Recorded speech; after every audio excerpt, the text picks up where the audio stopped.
Now, the biggest thing I want to talk about in the out-tasking section is how to actually write a proper job spec.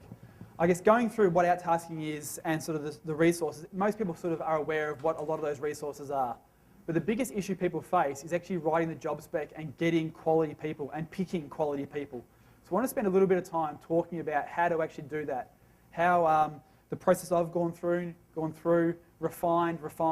That seems to be working very, very well for me now.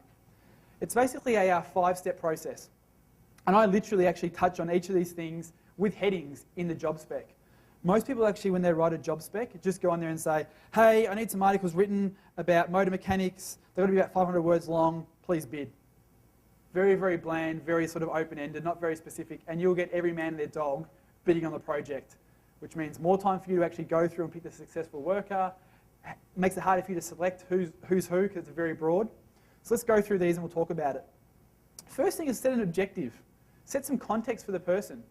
Actually write, objective of this task is, I want a website that's going to actually entice people to opt into my email list. I want some articles that's going to entice people to click further. I want some articles for pure SEO reason. No one's going to read them, they're just to get backlinks.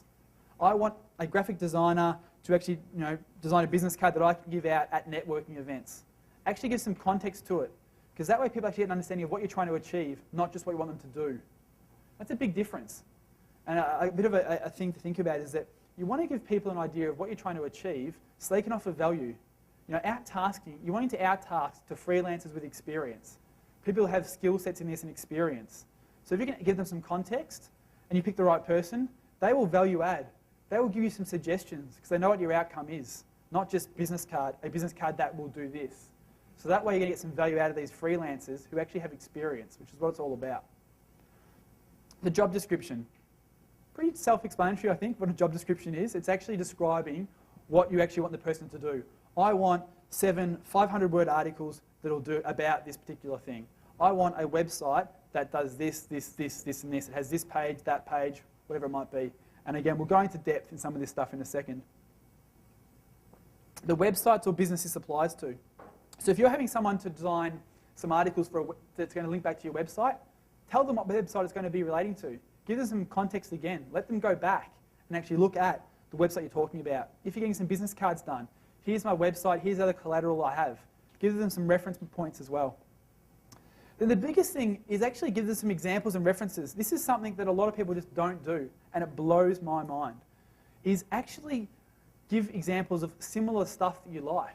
Don't just say, I want a business card design, or I want a website design that has a nice pretty banner at the top, 2-column navigation, a drop-down menu. Actually spend some time and give the person some context again.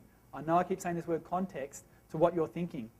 And the examples and references can take many, many forms, and I'll show you a few. Whether it might be some video recordings, which we'll touch on in a later session today, of actually grabbing some screen capture software and actually going around the web for 5 minutes. Open up 10 tabs in your Firefox browser or your Chrome or whatever it might be, and actually go, I like this website and this element here. I like this website and this element here. Actually give them some visual guides of what you like.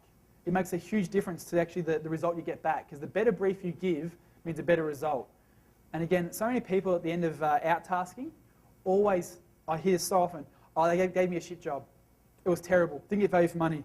They missed the brief completely. They didn't give me what I wanted. And when I actually sit down and talk to them, 9 times out of 10, their brief was crap. Their brief wasn't detailed enough. They sort of turn, I wanted this contact button to look like this. Well, did you actually tell them that?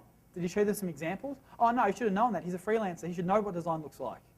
Well, design can be anything, really. There's a huge range of what design could be. So you want to be as specific as possible.